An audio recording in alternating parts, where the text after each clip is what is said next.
बंदी मनावे ते फल पावे, बंदी दिया सो दे, कहें कबीर सो उबरे जे निस्वासुर नाम ही ले। बंदी मनावे ते फल पावे, बंदी दिया सो दे, इसका क्या अर्थ पढ़ा गया?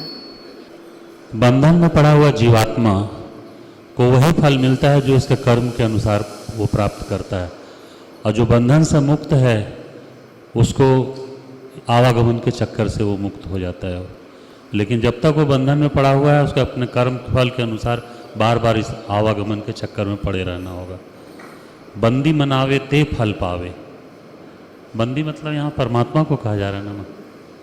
चलिए आज हम लोग थोड़ा सा अल्टर अर्थ सुनते हैं जी। बंदी एक तो अर्थ इसका बंधन में पड़ा हुआ जीव सही है, और दूसरा इसे बंदा भी कह सकते हैं, मतलब मनुष्य को कामना के अनुसार फल मिलता है। बंदी मनावे ते फल पावे, जो वो मानता है, जो मनाता है, तदनुरूप ही उसको फल मिलता है। बहुत सारे व्यक्ति को आप ऐसे देखेंगे जो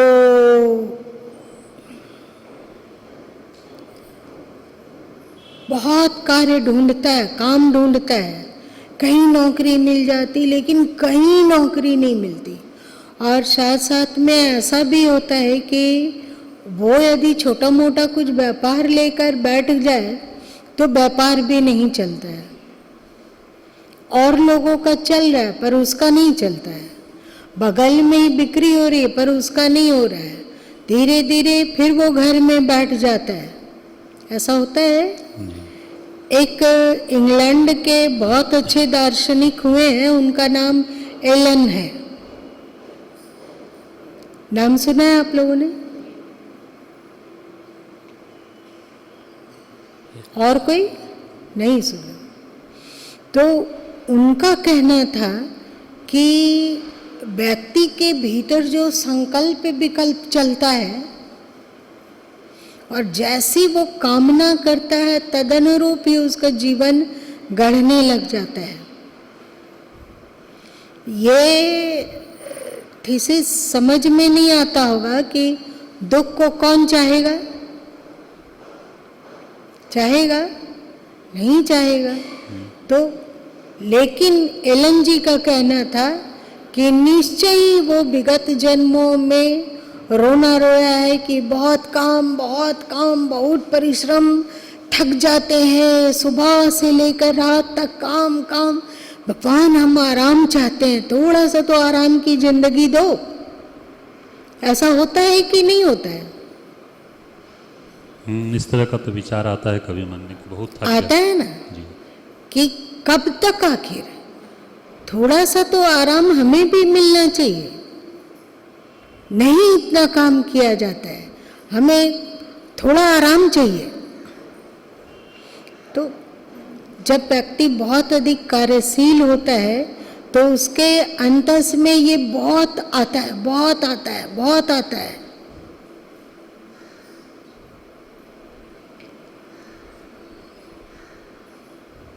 उस जन्म में तो, विगत जन्म में तो उसके विगत जन्मों के कर्म के अनुसार उसके पास ढेर सारा काम था, पर उस कार्य में उसकी श्रद्धा संयुक्त नहीं थी, कुढ़न थी। सही? ऐसे विचार वाले लोग कुढ़ रहे हैं, उसमें श्रद्धा नहीं है। और गीता के 17वें अध्याय का 26, 27, 28 श्लोक,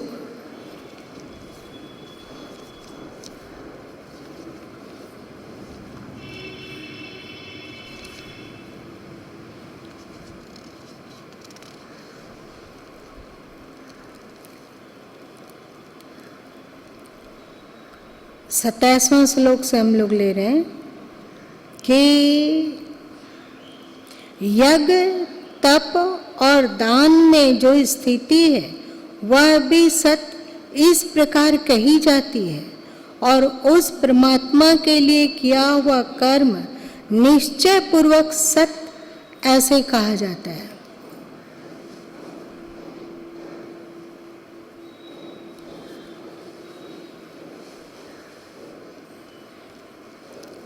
सत्य कहा जाता है। परमात्मा के लिए जो कार्य किया जाता है और जिसमें श्रद्धा युक्त हो तो वो सत कहा जाता है। सत मतलब सदकर्म। आप रोटी बना रहे हैं, भोजन बना रहे हैं, व्यापार कर रहे हैं, जॉब कर रहे हैं, चाहे कुछ घर का कार्य कर रहे हैं, चाहे और छोटा बड़ा कुछ भी कार्य कर रहे हैं, उसमें यदि आपकी श्रद्धा संयुक्त है, श्रेष्ठता के प्रति विश्वास और श्रेष्ठता का विकास श्रद्धा कहा जाता है। श्रेष्ठता के प्रति विश्वास, श्रेष्ठता के प्रति विश्वास मतलब क्या होगा? आप जैसे बहन लोग रोटी बना रही है, उसको हम लोग अश्रेष्ठ भी बना सकते हैं और श्रेष्ठ भी बना सकते हैं। कैसे? आप लोग समझ रहे हैं? बताइए कैसे। रोटी का आकार गोल हो, बिना परथन गिरे हुए अच्छा से नहीं नहीं नहीं, श्रद्धापूर्ण बनाए, श्रद्धापूर्वक भाव, प्रेम भाव कि जितनी जीवात्माएं हैं हमारे द्वारा बनी हुई रोटी खाएंगी और उनका जीवन सुरक्षित होगा। ये जीवात्माएं किसकी है? तो जो भी उसे पाएगा वो एक तरह से ईश्वर का ही भोग लगेगा।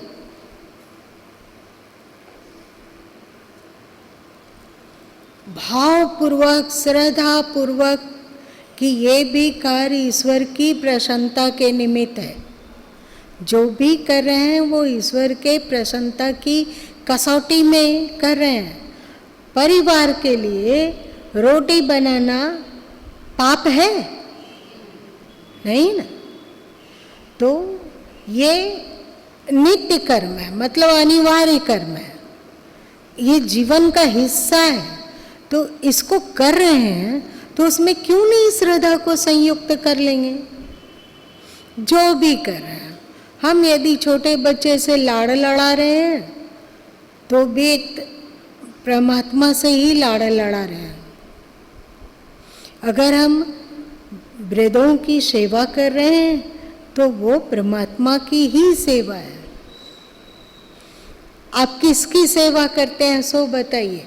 वृद्ध है कोई और उसमें आत्मा नहीं है, जीवात्मा नहीं है, तो आप उसका क्या क्या सेवा करेंगे बताइए? उसके लिए रोटी बनाएंगे कि उसका कपड़ा धो देंगे अथवा उससे प्रेम से बात करेंगे या उसका पैर दबा देंगे कि शायद पैर दुख रहा होगा, कि क्या करेंगे बताइए? कुछ भी नहीं किया। क्या करेंगे? कुछ नहीं करेंगे। कुछ नहीं कर सकते। मतलब जीवात्मा की उपस्थिति के कारण आप उसकी सेवा कर रहे हैं, सही ना? चाहे वो कोई भी हो, चाहे हमारा बच्चा हो, चाहे वो वृद्ध बुजुर्ग हो, चाहे कोई जरूरतमंद हो, आपकी भूखा कोई आ गया आपके दरवाजे पे, आप रोटी दे दिए, किसके कारण ये सेवा हुई? उसमें जीवात्मा है, इस कारण हो रही है कि आप उसको दे रहे हैं कि जीवात्मा वहां उपस्थित है इसलिए दे रहे हैं। बढ़िया से सोच के बताइए। और ये जीवात्मा किसकी है? परमात्मा की। बस अब कुछ भी करें तो जो सदगुरु कबीर साहब बोले कि जो कछु करूं सो पूजा, समझते मेरी बात? जो कछु करूं पूजा की भावना है, श्रद्धा है कि जो हो रहा है, जिसके लिए हो रहा है, सब परमात्मा के लिए ही हो रहा है। तो वहाँ पर कुढ़न होना चाहिए कि श्रद्धा होनी चाहिए, प्रफुल्लता होनी चाहिए, श्रद्धा होनी चाहिए। और एक और मजे की बात है, तो ये बताइए कि जो आपका मैं और मेरा से बाहर है, मैं और मेरा से बाहर है। मतलब क्या हुआ? मेरा मतलब ये मेरा घर, हम अपने घर के लिए कर रहे हैं, चाहे ये मेरे परिवार के जन हैं, ये मेरा बेटा है, ये मेरी बेटी है, ये मेरा पति है, ये मेरी पत्नी है, ये मेरे माँ बाप है। यहीं तक परमात्मा ठहरा हुआ है कि और जगह भी है?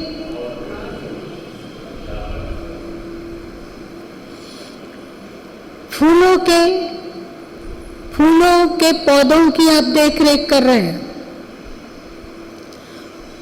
फूल के पौधे में सामान्य रूप से तो ईश्वर है, पर उसमें विशेष रूप से भी ईश्वर है, तभी तो वो नित्य खिलता है, उसमें कलियां आती है, नए नए पत्ते उगते हैं, होता है कि नहीं?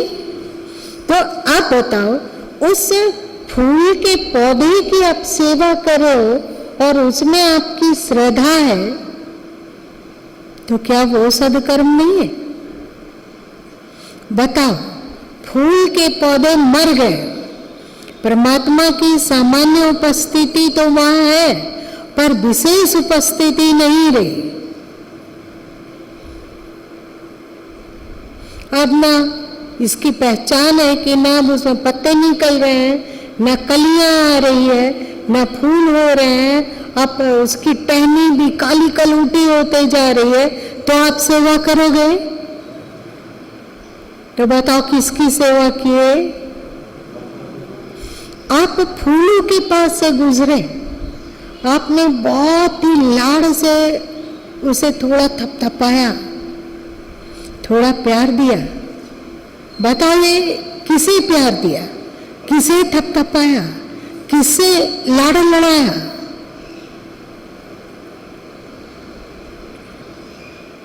क्या जो कछु करूं सो पूजा बन सकता है कि नहीं बन सकता है, सो बता दीजिए।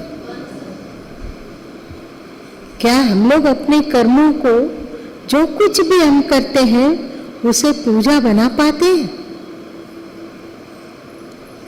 कि कर तो रहे हैं, मेहनत भी लग रहा है, हो रही है ना, समय भी लग रहा है, परिश्रम भी लग रहा है, पर वहां श्रद्धा का संयोग नहीं है। उसे हम एक तो बोझ समझ के कर रहे हैं, जिसकी चर्चा श्री कृष्ण गीता के 17वें अध्याय के 28वें श्लोक में करेंगे। कुड़ान से कर रहे हैं, कुड़ कुड़ के कर रहे हैं, सुबह से उठो और लगे रहो लगे रहो। अरे भाई, आदमी है, आराम का भी समय चाहिए। ऐसे लोगों के जीवन में जो बार बार कहता है आराम चाहिए, आराम चाहिए, आराम चाहिए, आराम चाहिए, तो कुदरत, तो ईश्वर अथवा प्रकृति उसे मनुष्य में तो जन्म दे देती है, क्योंकि बहुत ज्यादा वो गलत कार्य नहीं किया है। मानव योनि में तो जन्म उसका मिल जाता है, पर क्योंकि वो पहले बोलता रहा हमें आराम चाहिए, हम आराम करना चाहते हैं भाई, थक जाते हैं, काम करते करते करते थक जाते हैं, हमें नहीं चाहिए। तो अब इस जन्म में ऐसा होगा कि वो काम कर ही नहीं सकेगा। व्यापार करेगा तो व्यापार ठप हो जाएगा, जॉब ढूंढना चाहेगा तो यहाँ ढूंढा, वहाँ ढूंढा, वहाँ ढूंढा।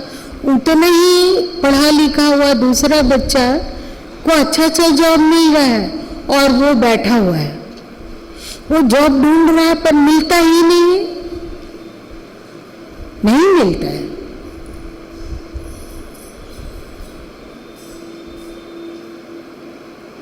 आराम है, आराम करो। चाहे ना व्यापार चलाना चाहता है तो व्यापार भी नहीं चलता है, थोड़े थोड़े दिन के बाद व्यापार बंद हो जाता है, फिर व्यापार बदलना होता है। और एक और मजे की बात है, हम लोग दुखी होना पसंद करते हैं या सुखी? सोच के बताओ। ये बिल्कुल गलत। हम लोगों के जीवन में 100 में से यदि 80 सुख हो और 20 दुख हो तो हम किसका गाना गाएंगे बताओ? क्या? 20 जो दुख है उसी का गाना। अरे मेरा किस्मत ही फूटा हुआ है, मेरा कर्म ही बर्बाद है, हमें हमारा कुछ नहीं हो सकता है, हमारे जीवन में ये कमी है, ये कमी है, ये कमी है, ये कमी है। हमारे इतना बड़ा और दुखी कौन होगा? सबसे दुखी हम हैं, सबसे हमारा ही किस्मत क्यों ऐसा है? इसी का रोना रोएंगे। इसका मतलब हम दुख को सेलेक्ट कर रहे हैं। दुख को सेलेक्ट किए, फिर दांत दर्द हुआ। हाँ, और भी तो लोग हैं, उन लोगों का दांत दर्द नहीं हो रहा है, हमारा ही दांत इतना दुखता है। अभी मेरा उम्र ही क्या है, मेरा किस्मत ही फूटा हुआ है, सब मेरे साथ होता है, इतना क्या है? मेरे साथ होता है, मेरे साथ होता है, मेरे साथ होता है, मेरे साथ होता है। आप क्या मना रहे हैं बताइए? आप दुख को आमंत्रण दे रहे हैं। अब जितना ज्यादा दुख के बारे में सोचेंगे आपका दुख पुष्ट होगा, क्योंकि आपका विचार उस दुख से संयुक्त है। हमारा विचार दुख से संयुक्त है, तो हमारा विचार जिस चीज से संयुक्त होता है उसको पुष्ट करने लग जाता है। तो आपका विचार क्योंकि दुख से संयुक्त ज्यादा होता है, इसलिए दुख को वो पुष्ट करता चलेगा, करेगा करेगा करेगा।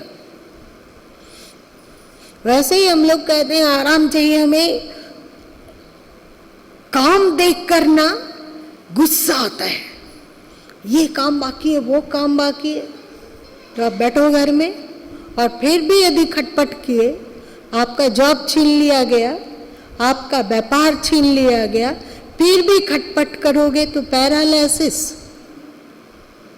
बैठ जाओ घर में, हाथ पैर मोड़ के बैठ जाओ, कुछ नहीं कर सकते हो। अब आराम का स्वाद चखो। खतरनाक है ना? बंदी मनावे ते फल पावे।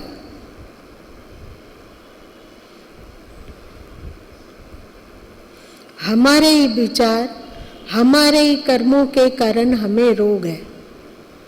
रोग भी हमारे ही विचारों और कर्मों के कारण है। ऐसे विचार जो कि निकृष्ट थे, जिसका पोषण नहीं होना चाहिए था, उससे पोषण किया गया, जो बीमारी के रूप में आया, अकर्मण्यता निठुल्लापन के रूप में आया, और अलग अलग तरीके से।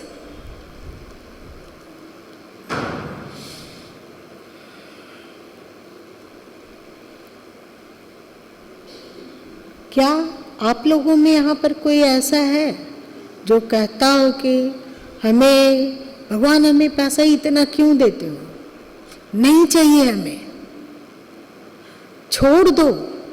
पैसा आता है तो दिमाग लड़ाना पड़ता है कि कहाँ खर्च करें, कहाँ लगाएं, कहाँ इसका श्रेष्ठ प्रयोग हो सकेगा। ऐसा हम लोगों में से कोई, हम लोगों में से कोई, भाई लोग में भी नहीं।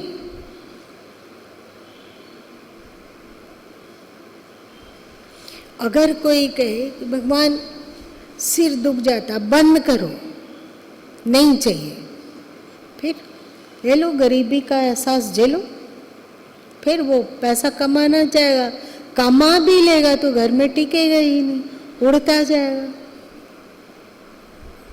जिस चीज का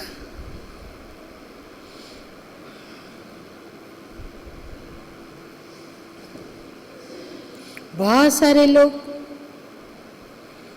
बच्चे लोगों से कुड़ने लग जाते हैं। प्यार करना उन्हें नहीं आता है, प्यार बांटना उन्हें नहीं आता है। यदि उसको एका कभी के समय में हो रहा है ना कि भाई हमें तो बस एक बच्चा चाहिए, वो भी आ गया तो बहुत अच्छा, नहीं आया वो भी चलेगा। हम आज़ाद जीवन जीना चाहते हैं, एक को जन्म दो, फिर उसको पालने पोसने में लग जाओ, फिर उसका नखड़ा झेलो और उसके पीछे पीछे अपने सारी जिंदगी को लगा दो, नहीं चाहिए हमें। आज है कि नहीं ये विचार? तो स्वाभाविक ही जो लोगों में प्रजनन शक्ति है वो आने वाले समय में धीरे धीरे न्यून न्यून न्यून न्यून न्यून होते होते ऐसा भी हो सकता है कि अधिकांशतः लोग निसंतान हो। ये बंदी मनावे ते फल पावे। आज चाइना बार बार कहता है कि नहीं, अब ये जो यहाँ का नियम था, क्योंकि वहाँ बहुत जनसंख्या बढ़ गया तो एक ही बच्चा चाहिए था ना नियम, अभी उसमें छूट करके 2 बच्चे, चाइना वाले लोग चिल्लाते हैं 2 बच्चे, क्योंकि वहाँ वृद्धों की संख्या बढ़ रही है और बच्चों की संख्या घट रही है। पर क्या ये चाइना के लिए आसान है? क्या लगता है आप लोग को? बंदी मनावे ते फल पावे। बहुत सारे लोग हैं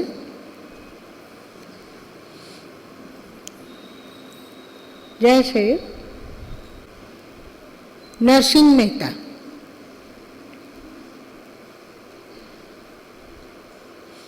जब उनकी पत्नी मर गई तो वे बोले कि भली भई जो मिटे जंजाल, अब भजहूं श्री गोपाल। अच्छा हुआ कि जंजाल मिट गया। ये क्या मतलब है? पत्नी के रहते हुए क्या वो पत्नी आपका गला टिप रही थी कि आप भजन मत करो? कि आप लोग का किसी का टिपती है क्या? अरे ये सब में क्या है, बोल दो हाँ या नहीं। तो ऐसे लोगों का के जीवन में ऐसा होगा कि बहुत सारे लोग ऐसे होते हैं कि विवाह किए, पत्नी मर गई, फिर दूसरी विवाह कर लिए, फिर पत्नी मर गई, फिर तीसरा विवाह कर लिए, फिर पत्नी मर गई। क्यों? क्योंकि वो पत्नी का महत्व नहीं जाना। वो सहयोगी भी हो सकती है, इसको जाना नहीं, हमेशा उसको देख देख कर कुड़ते रहा। तो देख लो, सब जीवन जियो। वैसे ही है, बहुत धीरे धीरे धीरे इतनी गलतियां होती है कि फिर जिस चीज से आप चिढ़ोगे, जिस चीज में आपकी आश्रद्धा हो जाएगी, वो चीज आपसे छीन लिया जाएगा। आश्रद्धा मतलब क्या? हम नहीं चाहते हैं, यही ना। आश्रद्धा मतलब क्या? कि ये हमें पसंद नहीं है, यही तो। अरे सब चुप हो जाते हो। जो हम बोलते हैं कि ये हमें नहीं चाहिए, ये हमें पसंद नहीं है, कुदरत उसे छीन लेती है। जो भी हो ऐसा जुच। और एक बात मजे की है, एक और मजे की बात है, उसको भी जानो कि जिसमें आपकी घोर आसक्ति होती है और आत्म कल्याण में वो बाधक बनता है। किसी भी चीज में आपकी घोर आसक्ति हो, चाहे वो परिवार हो, चाहे पति हो, चाहे पत्नी हो, चाहे बेटा बेटी है, चाहे ऐन्द्रिक भोग सुख है, जो चीज अति, जो शास्त्र कहता है अति सर्वत्र वर्जयेत, तो आप किसी में अति मुग्ध होते हैं, अति चिपकते हैं। हम लोगों का जन्म ईश्वर क्यों दिया बताइए? श्रेष्ठता का विकास करने हेतु दिया। और जब ये मोह बाधक हो जाता है,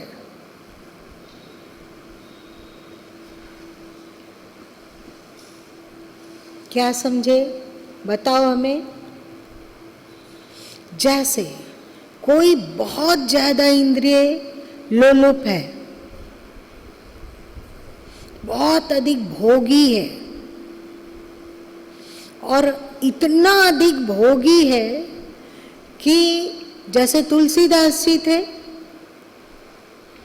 पिता का श्राद्ध था, पत्नी मैके में थी, अंतिम दिन बारिश तूफान, तो भी उसे पत्नी के पास पहुंचना है। इसलिए नहीं कि उसका खोज खबर लेना है कि कैसी हो तुम, स्वस्थ तो हो, अच्छा तो हो, इसलिए नहीं, वासना के कारण वे इतने अंधे हो गए कि नदी के उस पार उनकी पत्नी का पीहर था, तो नदी में कूद गए, और बारिश के कारण नदी में उफान था, तो एक शव मिला, मतलब एक लकड़ी जैसा दिखा, तो उसको पकड़कर वो धीरे धीरे धीरे उस पार पहुंचे। बारिश मूसलाधार, दरवाजा खटखटाए, बारिश के कारण सुनाई नहीं पड़ा कि दरवाजा खटखटाया जा रहा है, तो एक रस्सा दिखा कि कुछ लटक रहा है, तो उस रस्से को पकड़कर वे अंदर कूदे और फिर पत्नी से मिले। पत्नी इतना बारिश, घनघोर आंधी तूफान देखकर दंग रह गई और बोली कि मकान में ऐसा कोई रस्सा नहीं टंगा हुआ है जिसको कि पकड़कर तुम इधर कूद आए, हमें देखना चाहिए। जब थोड़ा बारिश समाप्त हुआ तो रत्ना उनकी पत्नी बाहर जाके एक डिबरी लालटेन कुछ जलाकर बाहर जाके देखी, तो वो रस्सा नहीं, वो मोटा अजगर था, उसको सूझा नहीं। उसको ये भी नहीं पता लगा कि रस्सा पकड़ने में कठोर होता है, मतलब रूखा होता है कि नहीं। और सांप, कितना वो मुग्ध हो गए इंसान, सोचो, सांप को छुओ तो उसके जैसा कोमल और कुछ नहीं है धरती में, नहीं पता चला उसे। और फिर रत्ना धिक्कारते हुए, एकदम फटकारते हुए नदी के किनारे आई कि आप कौन सा लकड़ी पकड़ के ले आए हैं, कौन सा लकड़ी से इधर आए। तो देखती है कि एक स्त्री का सड़ा गला हुआ शव था, मुर्दा। इतनी बदबू उसमें थी कि पता नहीं कितने जगह कौवे और गीद उसको नोच के खा चुके थे और भारी बदबू उठ रही थी। उसे वो तुलसीदास जी को लकड़ी दिखा, उसको पकड़ के भी आ गए। रत्ना बुद्धिमान थी, रत्ना विवेकी थी, रत्ना ज्ञानी थी। एक मजे की बात देखो, सब पूरा शास्त्र स्त्री लोगों को पानी पी पी के कोसता है। तुलसीदास जी कहते हैं अवगुण 8 सदाउर रहे, उसके भीतर, औरत लोग के भीतर 8 अवगुण हमेशा रहता है, जिसमें आलस्य है, अति वासना है, अति कामुकता है, अति लालच है, अति द्वेष है, ईर्ष्या है, ऐसा। लेकिन ये ऋषि लोग, जो पूर्व तुम्हारे ऋषि लोग शास्त्रों को रचे, ये इस बात को नहीं देखे कि दुनिया में आज तक कितने असुर हो गए, पर उनकी पत्नी हमेशा उनको अच्छा बात समझाती रही। रावण की पत्नी क्या रावण जैसी थी? मंदोदरी, हिरण्यकशिपु की पत्नी कौन थी? तो क्या वो भी हिरण्यकशिपु जैसी थी? असुर लोगों की कहानी देखो, असुर लोगों में भी ऐसी पत्नियां थी, उसमें से अधिकांश था जो उसे सही मार्ग दिखलाती थी और कहती थी कि इस मार्ग में चलो, ये गलत है। लेकिन नहीं, पूरा संसार स्त्री को पानी पी पी कर पोसा। पर तुलसीदास और कयादू का इतिहास नहीं मिलता। तुलसीदास जी और रत्ना का इतिहास नहीं मिलता है, परंतु तुलसीदास और रत्ना में ज्ञानी तो रत्ना ही थी। ये सब देखकर उसका हृदय एकदम फटा और बोली कि इस हाड मांस के शरीर में जितना आपको प्रेम है, उतना ही प्रेम यदि राम से होता तो अभी आपका बेड़ा पार हो गया होता।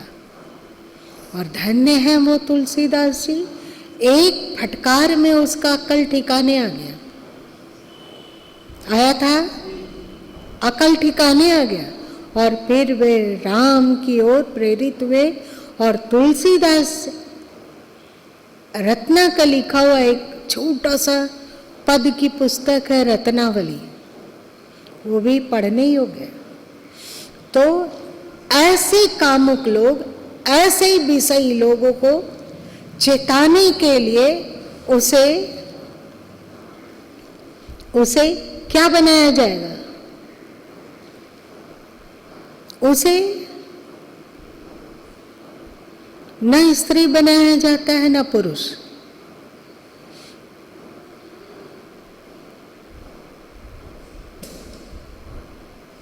जिससे कि वो भोग में प्रवृत्त ना हो, जबरन।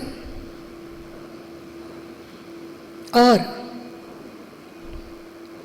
अब तो ऐसा हो गया कि अब भोगने के लिए स्त्री और पुरुष की आवश्यकता नहीं। रंग बिरंगे विवाह का प्रचलन चल रहा है, मतलब हर हालत में शरीर शरीर शरीर रहे, शरीर रहे। शरीर रहेगा तो अलग अलग तरीके से शारीरिक सुख भोगा जा सकता है। तो फिर कुदरत कुछ और फैसला करेगी। कोई किसी भी चीज में बहुत ज्यादा आसक्ति हो, मान लो कि किसी का विगत जन्मों में अपनी पत्नी में घनघोर आसक्ति रही है, तो पक्का है कि इस जन्म में उसको कर्कश पत्नी मिलेगी। क्यों?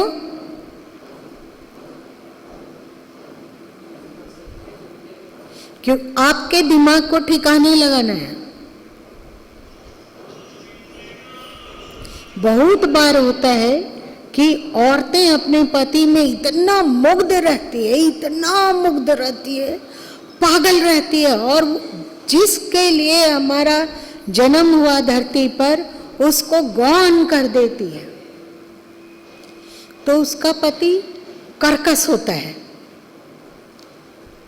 ये थप्पड़ क्यों लग रहा है? किसी को अपने बेटे बेटियों में इतनी आसक्ति होती है, इतनी आसक्ति होती है, इतनी आसक्ति होती है कि वो अपने अन्य कर्तव्यों से आंख बंद कर लेता है। उसके लिए जो कुछ है सो उसका बेटा और बेटी ही है। ऐसे समय में उसके बच्चे बिल्कुल उसकी परवाह नहीं करते हैं, और जितना माँ बाप को टॉर्चर कर सकते हैं उतना टॉर्चर करते हैं। तो धरती पर आए हो तो क्या, सावधान, ना अति चिपकाओ।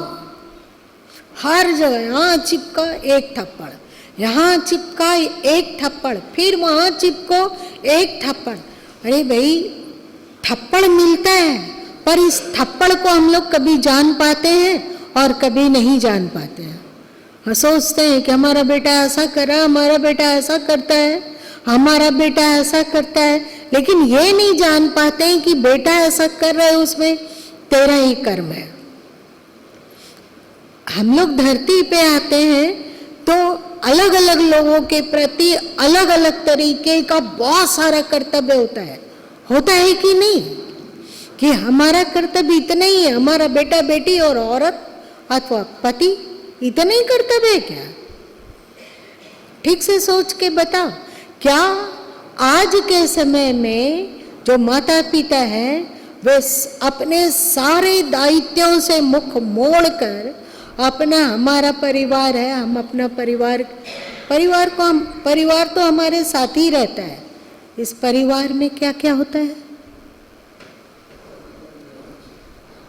नहीं, केवल पत्नी, हमारा परिवार।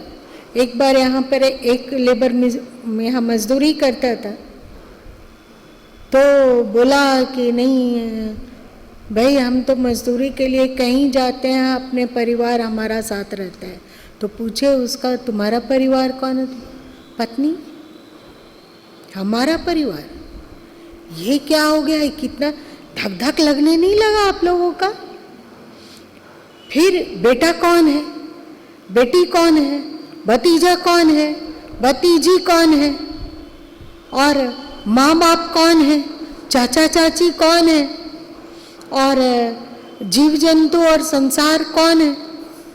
कुछ भी हमारा नहीं है। हमारा परिवार, हमारा पति और हमारी पत्नी।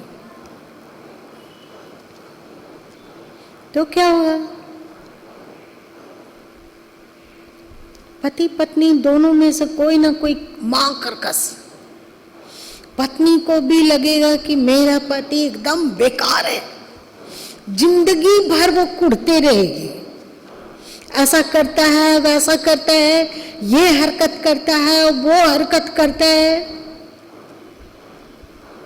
तो वो पति से सुख पा रही है कि दुख पा रही है?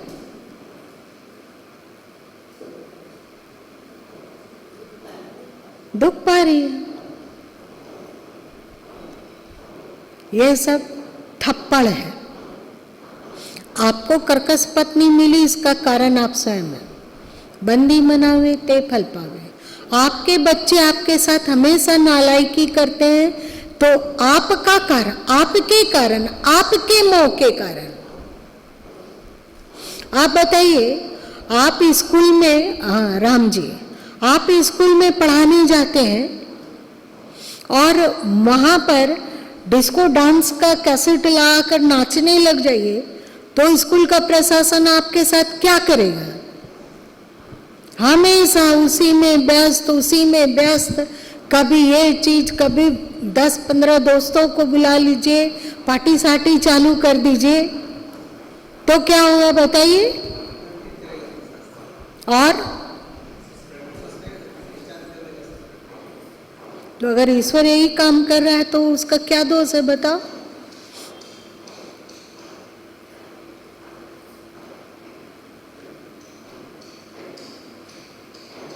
अति मोह और अति कुड़न दोनों बुरा है। इसीलिए तो श्री कृष्ण समता की बात बोलते हैं ना, अति मोह नहीं और कुड़न भी नहीं,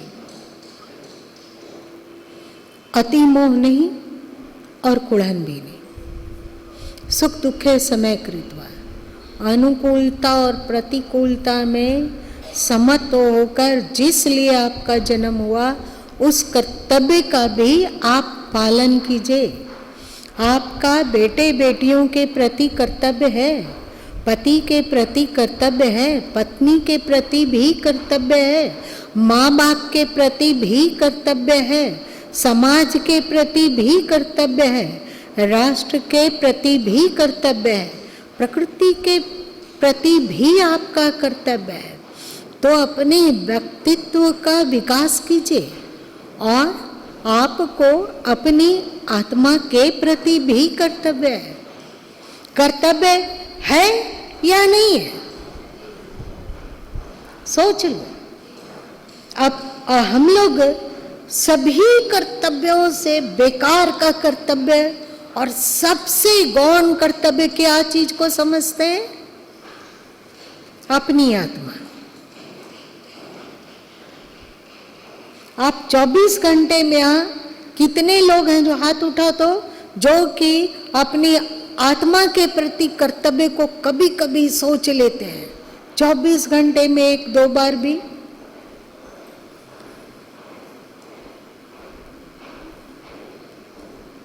वाह, सोच के ठहरो, हाथ मत उठाओ, सोचो। आपके दिमाग में क्या ज्यादा घूमता है? तो जैसे आपकी मनौती वैसे आपकी पूर्ति। कुछ रित है जो जोड़ घटाव करता रहता है। आप जो आपको दायित्व है, उस दायित्व को आप कुड़हन के साथ निभाते हैं तो वो दायित्व आपसे छीन लिया जाएगा, अथवा उस दायित्व में आपको बहुत आसक्ति है तो आप वहां से दर्द पाएंगे। आप क्या करोगे? मेरी बात समझ में आ रही है कि सूक्ष्म हो रहा है? अगर हम कुड़हन और अतिमोह दोनों से बच जाते हैं तो हम कहाँ अवस्थित हो गए? समता में, और समत्वम योग उच्यते। और एक बात, बंदी मनावे ते फल पावे। जो मनाता है वैसे ही फल पाता है, जो वो सोचता है अपने विचारों के अनुरूप फल पाता है। आप देखिए अपने अंतस में कितने प्रतिशत श्रेष्ठ विचार हैं और कितने प्रतिशत बकवासी विचार हैं। किसी के प्रति मोह, किसी के प्रति द्वेष, किसी के प्रति कुड़हन, किसी के प्रति चिढ़, किसी के प्रति जलन की भावना, ईर्ष्या की भावना, अथवा श्रेष्ठ विचार है, शांति है, दया है, क्षमा है, जो भी आसपास आ गए उसके प्रति प्रेम है, अपनापन है। वो अपनापन किसके प्रति है? जो अभी आपके आसपास आया उसके प्रति अपनापन किसके कारण है? चेतन आत्मा के कारण कि नहीं? है ना? तो उसको, उस दायित्व को आसपास जो भी है, चाहे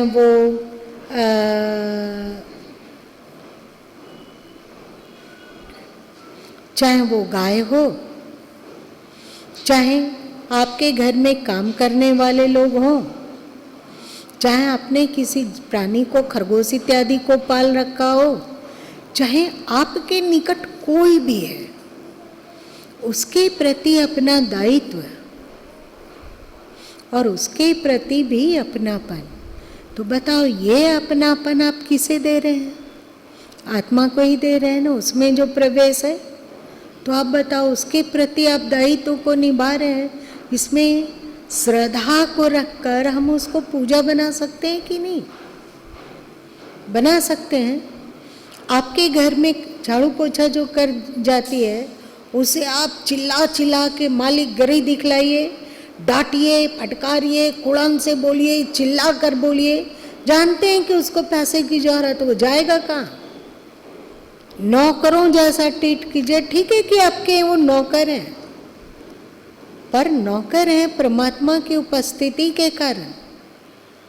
उसके देह से आत्मदेव निकल जाएंगे तो क्या आप अपने घर में उसे घुसने देंगे, उसके शरीर को? तो आप उसके प्रति यदि श्रेष्ठ व्यवहार करते हैं तो समझो कि परमात्मा के प्रति ही श्रेष्ठ व्यवहार करते हैं। और श्रेष्ठता के प्रति श्रद्धा, श्रेष्ठता के प्रति कुड़न नहीं, तो फिर आपको श्रेष्ठ ही मिलेगा।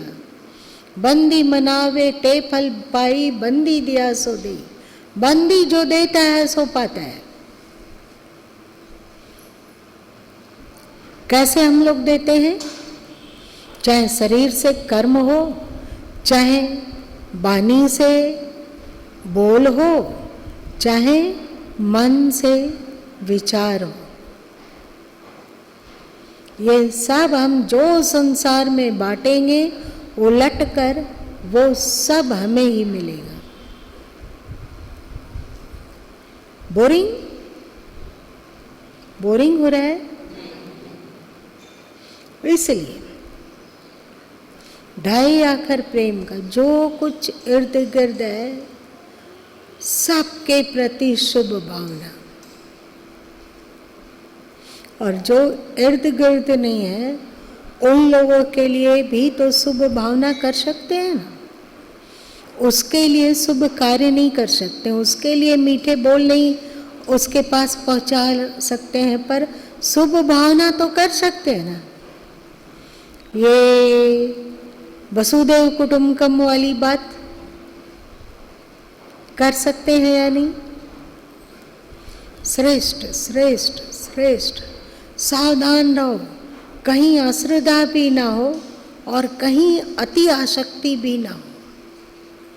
अश्रद्धा मतलब नफरत, हमें नहीं चाहिए ये, काम करते करते हम थक गए, हम आराम चाहते हैं। अपने ही पैर में कुल्हाड़ी मारोगे तुम, ऐसा नहीं। जो दायित्व है उसे श्रद्धा पूर्वक पूरी करो। बंदी मनावे ते फल पावे, बंदी दिया सो देई, कहीं कबीर सो उबरे जे निस्तिन नाम ही ले। रात दिन आप नाम ले सकते हैं क्या? 24 घंटा?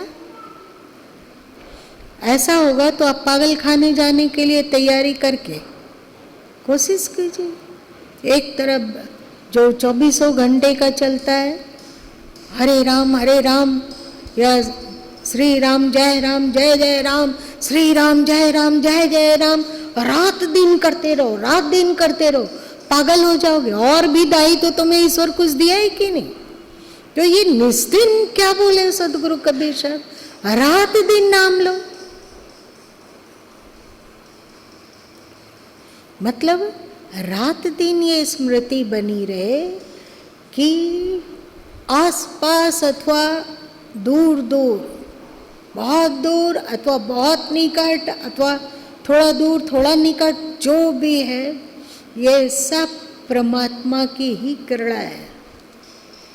अब भले ही हम अंदर अंदर राम राम राम राम राम राम राम राम कर रहे हो या नहीं कर रहे हो, जानते हैं कि नहीं, राम राम राम राम बोलते बोलते ये आदत हो जाती है, इसमें कोई श्रद्धा का संपुट नहीं रहता है। हाँ, ये थोड़ा संतोष होता है कि नहीं भाई हम तो नित्य रात दिन जाप करते हैं। इसका मतलब ये नहीं कि आप जाप करना छोड़ दें, पर इसका मतलब ये भी है, जान लो कि रात दिन केवल राम राम राम राम राम करने से ये आदत है, उसमें आपकी श्रद्धा संयुक्त नहीं है और नहीं किया जा सकता है 24 घंटे राम राम राम, वरना आप सोओगे कब? और सोओगे नहीं तो पागल होगे कि नहीं? तो ये निस्दिन नाम ही ले, मतलब ईश्वर के भावना में भावित होकर जो भी दायित्व है, जो भी कर्तव्य है करो। अपने अंतस को शांत और श्रेष्ठ बनाकर रखो। ये हुआ निस्दिन नाम ही ले। जो सदगुरु कबीर साहब कहते हैं कि संतो सहज समाधि बली है में कि जह जह जाऊं सोई परिक्रमा, खाऊं जो कछु करूं सो सेवा। ये कैसे बोले? जो कुछ भी, जहाँ भी हम चल फिर रहे हैं वो ईश्वर की ही परिक्रमा। कैसा मन स्थिति हो गई होगी कबीर का। और वे कहते हैं आँख न मूंदूं, कान न रूंदूं, काया कष्ट न धारूं, खुले नयन हंसी हंसी देखूं, सुंदर रूप निहारूं। आँख भी नहीं बंद कर रहे हैं, कान को भी नहीं काट वाट के तो बहरा बना ले रहे हैं, लेकिन खुले नयन हंसी हंसी देखो, प्रसन्न मन से आँख खोल खोल कर हर जगह देखता हूँ, सुंदर रूप निहारूं। किसका सुंदर रूप? परमात्मा का ही सुंदर रूप। बोलो, आकाश में बादल चल रहे हैं, वहाँ परमात्मा की उपस्थिति है कि नहीं? वहाँ सामान्य परमात्मा है या परमात्मा विशेष रूप से भी है? कैसे? यदि वहाँ परमात्मा नहीं होते तो बादल चलता कैसे, भागता कैसे? प्रकृति जड़ है कि नहीं? तो उसमें बादलों पर सवार होकर कहीं वही तो नहीं चहलकदमी कर रहा है? हम लोग को देख रहा होगा कि कौन कौन क्या क्या करता है, जरा निरीक्षण कर लेने दो इन सत्संगियों का। तो रामकृष्ण परमहंस जी बादलों को देखकर समाधिस्थ हो गए। और एक सूफी संत हुए हैं, उनका नाम था कुछ ऐबक नाम था, भूल रहे हैं। तो वे कहीं के नवाब थे, तो जंगल में गए, उन्होंने अपना हथियार निकाल लिया, एक हिरन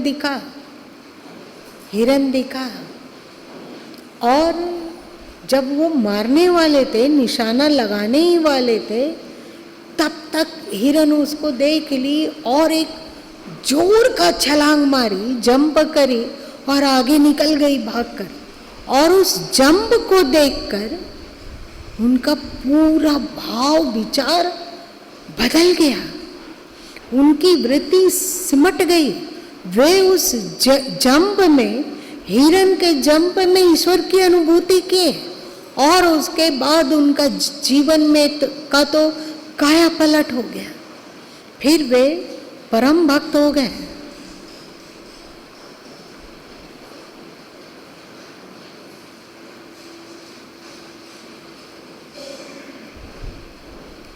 तो बंदी मनावे ते पल पावे, बंदी दिया सो देई, कहीं कबीर सो उबरे जो निस्तिन ना मिले। रात दिन भावना हो ना, वो परमात्मा श्रेष्ठ है कि नहीं? हमसे श्रेष्ठ कोई योगी सन्यासी होगा, कोई योगी सन्यासी से श्रेष्ठ ईश्वर है, और ईश्वर से भी श्रेष्ठ वो पूर्ण परमात्मा अथवा पार ब्रह्म, जो कहना कह लो वो है। और उससे श्रेष्ठ कोई है?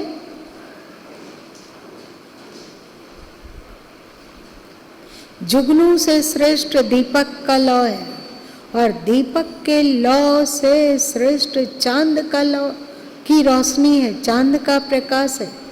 चांद के प्रकाश से भी अधिक कीमती सूर्य का प्रकाश है, क्योंकि सूर्य के ही प्रकाश से तो चंद्रमा प्रकाशित है ना। सूर्य के प्रकाश से भी, सूर्य से भी कोई अधिक प्रकाशवान कुछ और होगा, और उन जितने उच्चतम है उससे भी ज़्यादा प्रकाशवान और ज़्यादा महत्वपूर्ण ईश्वर है, परमात्मा है।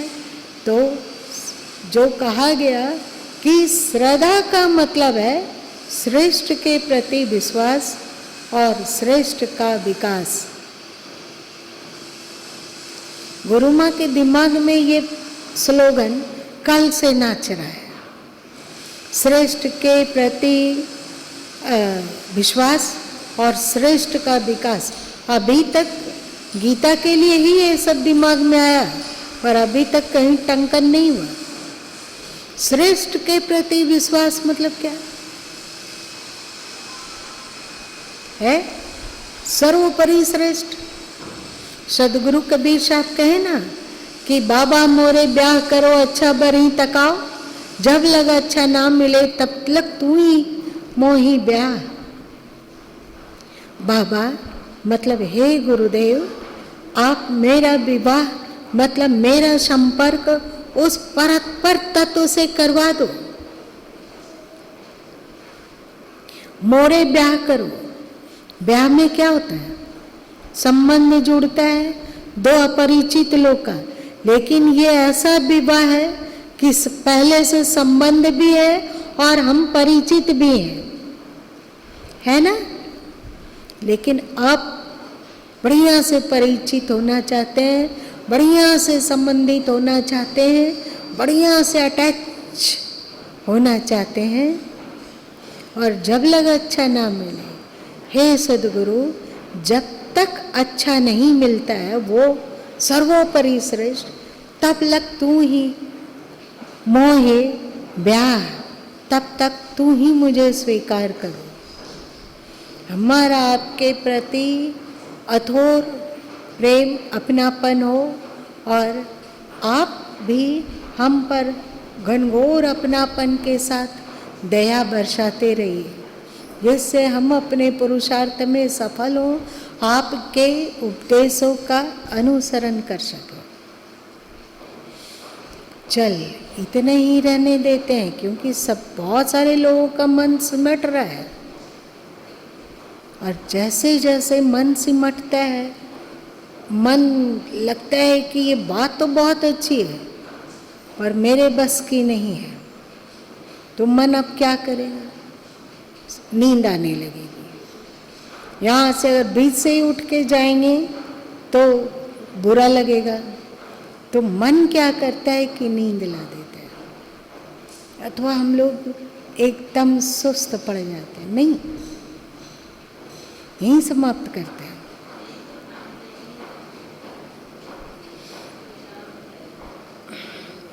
जो भी है ना अति अटैचमेंट, ना इसका विपरीत क्या हुआ? जोर से बोलो।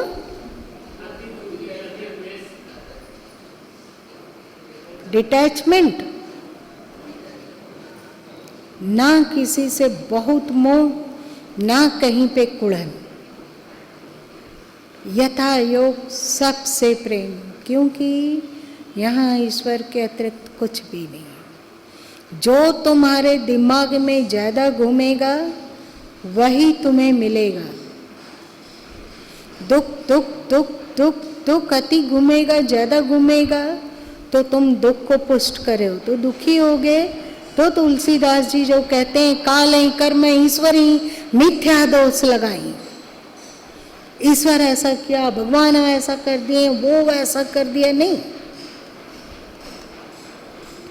तुमने दुखों को पुष्ट किया। इसलिए दुखों को जितना पुष्ट करते हैं, कम से कम उसे 10 गुना ज़्यादा सुखप्रद विचारों को अपने भीतर आने दीजिए। सुखप्रद, सुख से अपने विचारों को संयुक्त कीजिए कि नहीं, हम तो भाई सुखी हैं। एक दो दुख किसके जीवन में नहीं रहता है?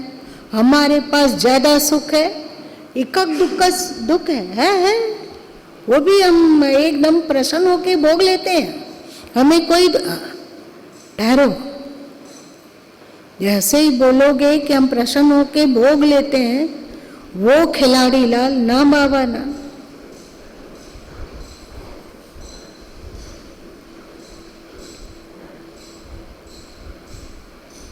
चल आज इतना ही रहने दे।